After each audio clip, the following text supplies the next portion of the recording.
Boris Johnson is having a torrid time of late, with support for his party taking a bashing in the polls as the embattled Prime Minister grapples with the ongoing coronavirus pandemic, the economy and a raging sleaze scandal. The three-point Conservative lead over Labour has collapsed as the party takes a battering due to the ongoing sleaze scandal after the government was forced to make a U-turn over the controversial blocking of MP Owen Paterson's suspension. Boris Johnson then refused to apologise over his handling of the next crisis, which involved Sir Geoffrey Cox, who skipped Parliament votes to give legal advice to the British Virgin Islands government and took advantage of remote working to visit the luxury Caribbean island as part of his £900,000 a year second job. Boris Johnson's popularity and the Tory polling data seem to follow the same trajectory.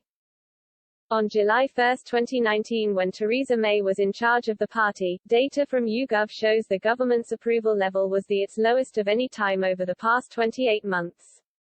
Just 10% of those polled said they support the government, with 70% saying they disapproved.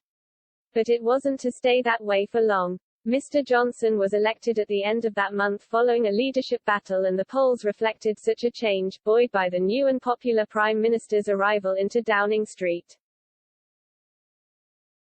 Those staggeringly high disapproval levels quickly petered out as support rose, a sure sign of the public's confidence in Britain's new leader. The first voting intention survey since his election showed his party continued to hold 25% of the vote, versus 23% for Lib Dems, with Labour in third on 19%. Even the COVID-19 pandemic did cause too much of a blip for the Prime Minister's support. In fact, his support actually overtook those who disapproved on March 30, with an approval rating of 41% versus 34%. In April 2002, 53% of those surveyed for the YouGov Westminster voting intention tracker said they'd vote Tory at the next election, against 32% for Labour. YouGov data then shows the disapproval rating rose to a high of 54% in November 2020, as the second lockdown came into place and Christmas was all but cancelled for most families across the country in response to rising infection levels.